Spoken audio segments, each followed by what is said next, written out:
안녕하세요. 9월 29일 주식 셰프입니다. 네. 아무래도 이제 미국 영향이 좀 컸어요. 근데 미국 영향이 커서 오늘 코스닥, 코스피 좀 다 어려운 날이네요. 코스닥 장중에 천도 깨졌죠. 천스닥이 깨져갖고 좀 내려갔었는데 이제 회복을 해서 오늘 코스닥 1001.46포인트로 끝났습니다. 근데 어제에 비해서 11.05포인트, 약 1.09% 정도 이제 하락한 상태로 끝났는데 어쨌든 천스닥은 지켰어요.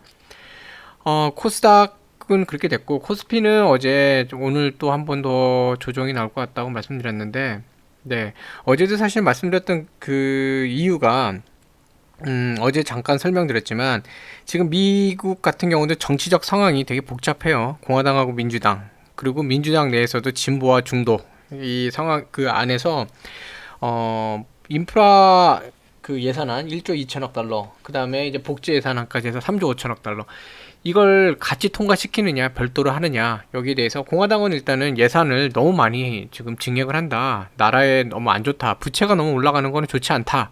반대를 하는 거고, 그래서 1조 2천억 규모의 인프라 예산만 좀 통과를 시키자. 그리고 복지 예산까지 포함 뭐 해서 이제 3조 5천억 달러, 이거는 좀 과하다. 이 얘기를 하는 거거든요.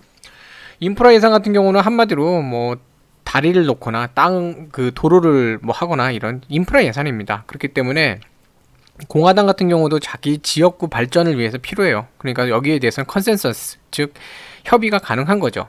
근데 이제 복지 예산 같은 경우에는 한마디로 또 사람들한테 나눠주거나 뭐 여러 가지 복지 정책을 위해서 쓰는 건데, 그거는 이제 민주당의 어떤 그 뭐라 그럴까요, 지지율, 네, 정치적으로 좀 인기 관리를 위해서 활용될 소지도 높아요.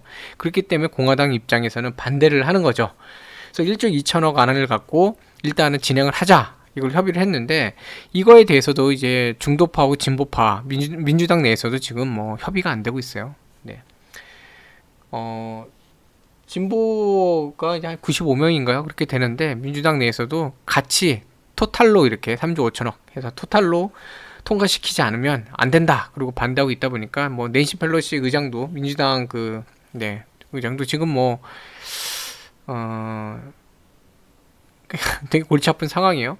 그런 상황 때문에, 미국 지금 상황이 좀 좋지 않습니다. 그게 통과가 안 되면은, 어, 제니 렐런이 10월 18일이었네요. 10월 18일이면 현재 연방정부의 모든 예산이 동날 것 같다. 그렇게 되면 아무래도 셧다운이 뭐 발생할 수밖에 없다. 디폴트 선언을 해야 된다. 연방정부 파산이다. 이런 얘기가 나오고 있어요. 그러다 보니까 미국 내에서 아주 지금 복잡합니다. 정치 상황도 그렇고 여러 가지 복잡하고, 그 상황 속에서 JP 모건 같은 경우에는 증시 조정이 올 수 있는데, 이럴 때 아무래도 경기 민감주들 중심으로 해서 개별주 중심으로 저가 매수의 기회를 삼아도 좋을 것 같다, 이러고 있고, 골드만삭스 같은 경우에는 예상보다 충격이 좀 크게 올 수도 있을 것 같다. 그래서 미국 내 대형 투자은행들 사이에서도 좀 의견이 갈리고 있어요. JP모건은 물론 이제 전반적으로 지수에 민감한, 기술주를 포함해서 지수에 민감한 종목들은 하락할 수 있지만 경기 민감주는 저가 매수 기회로 삼을 수 있을 것 같다. 상승할 거다. 왜냐면 미국에 지금 뭐 그 저축 예산, 저축된 돈도 엄청나게 많고 경기 회복에 어떤 지출 규모도 그렇고 많이 좋아질 거다, 이 얘기를 하고 있거든요. 근데 골드만삭스 같은 경우에는 지금 생각보다 중국 헝다도 그렇고 여러 가지 그런 대외 요건도 그렇고 경기가 회복되는 거에 대해서 좀 부정적인 요소도 많고, 더군다나 이제 테이퍼링이 되고 이제 양적 공급이 양적 완화가 조금 이렇게 줄어들게 되면, 그러니까 유동성 공급이죠, 줄어들게 되면 여러 가지로 좀 여파가 있을 것 같다. 예전에는 아마 10% 정도 얘기했던 것 같은데 이제는 10% 이상 그런 조정이 올 수도 있을 것 같다, 이렇게 좀 보고 있어요. 그러니까 미 증시는 지금 막 머리가 아픕니다. 그 상황에서 이제 채권 트레이더들, 채권 투자자들이 아무래도 좀 상황이 좀 안 좋을 것 같다, 안전성 자산으로 움직여야겠다 하면서 심지어 채권 투자자들 자체도 미리 뭐 채권을 던지기 시작하는 겁니다. 그러다 보니까 국채까지도 그렇고 막 금리가 상승을 해요. 네, 채권 금리까지 상승을 하다 보니까 미 증시는 지금 뭐 혼란입니다. 그런 상황에서 이제 지금 사실 어제 미 증시도 그랬고 오늘 한국 증시도 우려를 하는 건 그거예요. 미국의 인프라 상황에 대해서 파월 의장이 조금씩은 이제 비둘기보다는 약간 좀 매파로 가려고 말까 하는 이런 얘기가 좀 나와요. 생각보다 인플레이션이 조금 더 깊은 것 같고, 그렇게 되면은 뭔가 조치를 해야 되지 않을까. 네, 이런 얘기도 나오고, 아무래도 이제 금리 인상이 앞당겨질 수 있지 않나라는 그런 투자자들의 좀 불안 심리가 큰 상태입니다. 네. 그러다 보니까 우리나라 증시에서도 외인들 이제 좀 이렇게 매도불이 나왔고, 단기를 보는 금융투자 같은 경우도 이제 순매도를 했어요. 근데 투신 같은 경우에는 오히려 순매수를 하는 재밌는 상황이 벌어졌죠. 외인들 최근에는 그래도 계속 매수를 했었는데 오늘 순매도 상태인데, 요거 얘기는 조금 있다가 조금만 더 딴 거 설명 좀 드리고 잠시 후에 할게요. 자, 그러면은 아이 그 금리 인상이 뭐 어째 이러실 수 있는데, 기준금리 인상이 국제금리하고는 또 얘기가 다릅니다. 국제금리는 약간 트레이딩 쪽이라 보시면 되고, 기준금리는 어떻게 보면 시장의 전체적인 유동성에 대한 문제를 볼 수 있는데, 기준금리가 인상되면 예금금리도 올라갈 수 있어요. 대출금리도 올라가는 것도 문제지만, 예, 예금금리도 올라가는데, 예금금리가 올라가면서 안전자산으로 이제 선호되는 현상이 늘어나고, 그 뜻이 뭐냐면 단순히 유동성 공급이 줄어드는 테이퍼링의 문제가 아니라 시장에 있는 유동성을 흡수하는 양적 긴축이 벌어질 수 있다는 거예요. 긴축이라는 건 뭐냐면 주식시장에서 100을 갖고 트레이딩 됐다가 이게 20 정도가 딴 데로 빠져나가요. 그럼 뭐죠? 전체 투자 금액이 축소한다는 거는 매수보다 매도가 많다는 얘기예요. 그러니까 증시가 약간 눌릴 수 있다는 거죠. 자, 이런 상황이 벌어지고 있고, 그러면서 이제 우리나라도 그런 우려 때문에 기관과 외인들 매도가 나왔고, 보시면 외인들이 주로 즐겨 쓰는데 이 비차익 거래 같은 경우는 매도가 어마무시하게 늘었어요. 네. 직전 상황이랑 비교해서도 많이 늘었는데, 물론 이게 꼭 나쁘다고 하면 볼 수 없는 게 매수도 어느 정도 늘었습니다. 근데 차익 거래 쪽도 보면은 비차익도 뭐 비차익은 꼭 그런 건 아닌데, 주로 이제 비차익은 외인들이 쓰는 경향이 많아요. 차익은 이제 기관이 쓰는 경향이 좀 많고, 뭐 통계적으로 그렇다는 거지 꼭 그렇다는 건 아니에요. 약간 그런 이제 관점에서 본다 그러면 외인들 입장에서도 일단 불안하다. 신흥국도 약간 불안하다. 네, 이렇게 보는 거고, 그러니까 한국 증시도 좀 불안하게 보는 거고, 그다음에 기관 입장에서도 조금 이제 지켜봐야 될 것 같다. 특히 미국 내에서 그 인프라 안에 대한 통과 여부, 이게 연방 정부의 셧다운으로 가는지 아닌지 그 여부, 그리고 금리 인상에 대한 발언이 나오냐 이 여부, 이걸 갖고 지금 약간 불확실성 그리고 불안 심리가 높으니까 방어적으로 가겠다는 겁니다. 그러면 지금 상황이 아주 처절하게 나쁘냐? 자, 매도 규모를 보면은 외인들 매도를 많이 했어요. 3조 6천억. 이건 순매수가 아닙니다. 매도입니다. 매도. 순수 매도 금액을 보면 3조 6천억. 상당히 많이 매도했죠. 기간도 2조 9천억 매도했어요. 근데 전반적인 상황을 보면요, 과거의 이 상황 4조 넘게 했었죠. 그 다음에 여기는 안 보이죠. 5조 이렇게 하고 있는데, 이런 상황하고 비교를 해봤을 때는 아직까지는 그렇게 막 손털기식으로 나온 건 아니다. 그리고 기관들도 매도가 많이 늘었어요. 최근에 이제 어제 오늘 금투 이제 좀 매도가 있었는데, 정확한 상황을 좀 보자면요, 연기금 매도가 많아졌어요. 연기금에서 매도를 좀 많이 한 거지, 이 매도 규모만 볼 때 그렇다고 기관이 막 턴 건 아니다 라고 볼 수 있어요. 이 매수까지 보면요, 연기금 매도 늘렸지만 매수도 늘렸어요. 기관 같은 경우도 그렇게 비관적인 상황이라면 매수를 확 줄여야 돼요. 이런 식으로. 네, 이런 식으로 줄여야 되는데, 오늘 매수가 좀 늘었어요. 외국인 볼까요? 는다고 볼 수는 없고 어제랑 비슷한 상황이지만 그래도 이 정도 유지를 했어요. 정말 비관적 상황이면요, 매수는 확 줄고 매도가 확 늘어야 되는데 그건 또 아니란 뜻입니다. 자, 이건 뭐냐면 일단은 불안하긴 한데 좀 지켜보자. 제가 볼 땐 그래요. 미국 같은 경우에는 이제 연방정부 셧다운에 대한 부분이 좀 우려가 되긴 하는데, 그게 경제에도 뭐 미칠 수는 있어요. 예를 들어 뭐 어떤 경제 관련해서 지원을 행정부서가 문을 닫으면, 그러면 거기에 대해서는 일이 좀 느려지잖아요. 예를 들어 지금 주민센터가 문 닫았다고 생각을 해보세요. 뭐 등본 띄고 뭐하고 해야 되는데 당장 뗄 수가 없어요. 물론 온라인으로 하면 되지만 가서 해야 된다고 치고요. 자, 그러면은 아무래도 빨리빨리 처리해야 될 것들이 좀 지연이 되고 어떤 건 일을 못하게 될 수도 있잖아요. 그런 문제가 생길 수 있습니다. 그렇기 때문에 어느 정도 여파는 있었는데, 기존에 뭐 이 셧다운이 없었던 게 아니에요. 몇 차례 있었어요. 과거에도 몇 차례 있었고, 그리고 보통 그렇게 오래 안 가고 또 며칠 내에 또 끝나요. 왜냐면 민주당이나 공화당 양쪽 다 이거를 질질 끌어갖고 셧다운 상태로 오래 가면 둘 다 뭐 좋을 게 없기 때문에 중간에 어느 정도 합의를 보면서 다시 한번 이거를 조율을 해갖고 뭐 예산안 통과를 어떻게 시키던 뭐 변경안을 하든 뭐하든 해서 하기 때문에 셧다운에 대한 문제는 제가 보기엔 미국 그 투자자들 입장에서는 걱정을 하지만 아주 크게 걱정하는 거 아닌 것 같아요. 테이퍼링도 그동안 많이 이제 뭐 갑자기 나온 얘기가 아니잖아요. 텐트럼이 나올 정도로 갑자기 툭 한 게 아니에요. 테이퍼링 없어.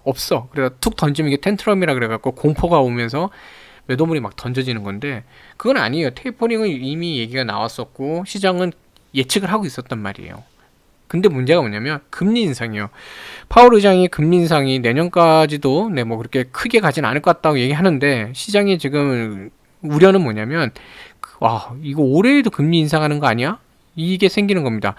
그러니까 유동성 공급을 줄이는 테이퍼링은요. 이렇게 보시면 돼요. 기존에 있었던 바구니 안에 있었던 거 그건 그대로 두는데 그 바구니에 넣어주는 구슬의 개수가 100개씩 넣어주던 게 뭐 이제 50개로 줄었다.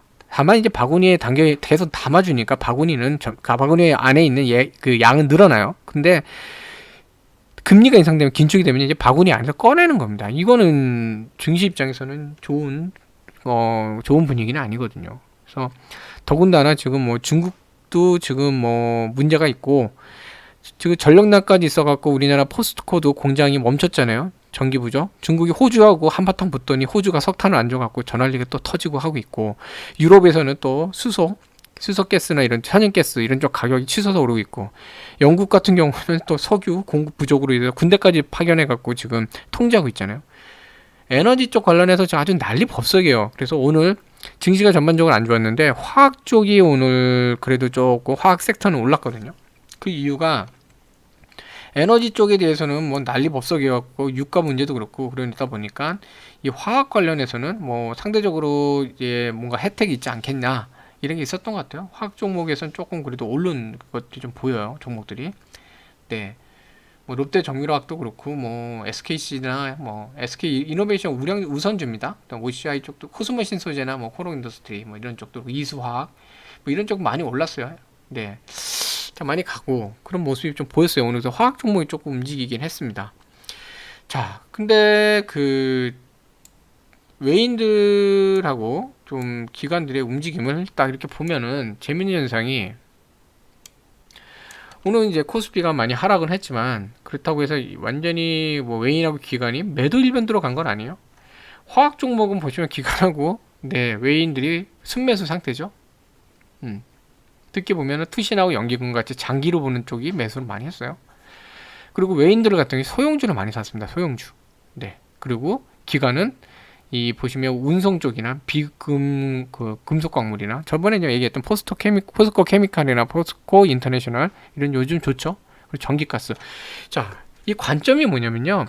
외인들 같은 경우는 자 어차피 뭐 지수 대형주들이 조정받는 거는 미 증시에 영향받아 조정받는 건 나올 수밖에 없는 상황이고 제가 보기엔 내일은 코스피 반등 신호가 좀 나올 수 있을 것 같거든요. 3.50을 갖다가 지지하는지 여부를 일단 한번 좀 투닥투닥 거릴 텐데 그 이후에는 3,100 회복에 대해서 반등 시도가 나올 것 같아요. 그 수급상 추세를 보면. 근데 아무튼 지수 대형주들 코스피 200을 바탕으로 한 대형주들은 지수의 영향을 통해서 이제 하락할 수 있는 약간 조정받을 수 있는 여지가 있으니 안전하게 소형주로 가자. 그래서 그런 그 바스켓 거래의 영향을 덜 받는 소형주 쪽으로 이제 가는 것 같아요. 그래서 이 소형주들 제가 볼 때도 저도 지금 사실은 오늘도 대형주들은 좀 많이 매도를 했어요. 그러니까 예를 들어 이제 포스코 그룹주도 저 갖고 있었는데 지금 포스코 그룹주들은 뭐 수익이 좋은 상태인데도 불구하고 일단은 전체적인 시장 상황이 좀 어려워 보이기 때문에 그런 거 좀 팔았고 2차 전지 관련주도 되게 뭐 100% 이상 수익 나는 것들도 지금 어느 정도 매도를 했어요. 그러니까 수익률이 높다는 거는 그만큼 버틸 수 있는 여력이 있는데도 불구하고 제가 볼 때는 일단은 전체 지수 상황이나 이런 게 조금 조정기가 올 수 있을 것 같아서 현금 확보 차원으로 이제 많이 매도를 했는데 지금 저 같은 경우도 개별 소형주들 같은 경우는 좀 하락세가 많이 오는 거에 대해서 매수 찬스로 조금 매수를 했거든요. 그러니까 저도 이제 같은 관점이에요. 외인들하고 같은 생각으로 외인들이 했는지 모르겠지만 당분간은 소형주 쪽을 좀 잘 보는 게 좋지 않을까. 아무 소형주만 하면 되는 게 아닙니다. 소형주 아무거나 사놓고 막 그러면 안 돼요.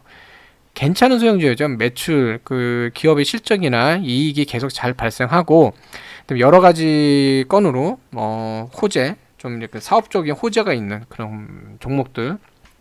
근데 그동안 이제 대형주들이 잘 가고 있을 때 소외받았던 종목들, 이런 종목들 잘 보시면 또 기회가 있지 않을까 하는 생각이 들고요.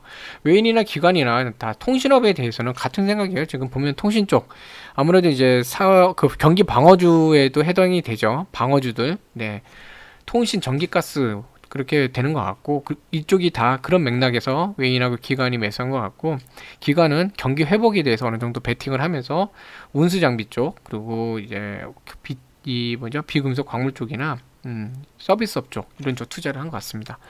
그래서 전반적인 흐름을 보면 오늘 되게 좀 상황이 안 좋은데 그래도 아주 그렇게까지 좀 나쁜 상황은 아니지 않나 하는 생각이 좀 들어요.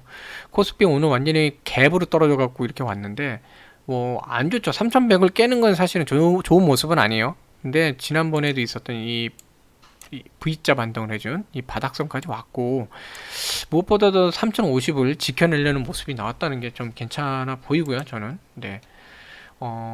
오늘은 이제 9월 29일 여기인데, 장 초반부터 갭으로 떨어져 갖고 훅 내려가야 되는데, 미 증시의 그 공포 모습, 나스닥이나 그런 S&P도 그렇고 다우도 그렇고 좀 이 2%대 이상의 막 그런 장중에도 그렇고 막 그 하락이 나오면서 되게 불안했는데, 지금 보면은 확 내려갔다가 이 모양새를 보시면요, 뭐야, 이 정도 선은 너무 과한데, 그러고 바닥을 다지면서 반등하는 라운드를 그리는 모습으로 나왔어요. 그러면서 3050을 회복하는 모습이 나왔거든요.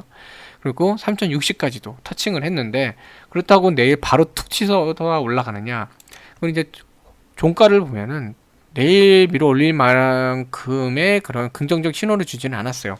그렇기 때문에 제가 볼 땐 내일 3.50이 지지되느냐를 한 번 더 투닥투닥거릴 것 같고, 이게 지지가 되는 걸 확인하면 3.100을 향해서 반등이 한번 나올 수 있는 위치가 되지 않을까 하는 생각이 좀 듭니다. 다만 여기 전제 조건이 있어요.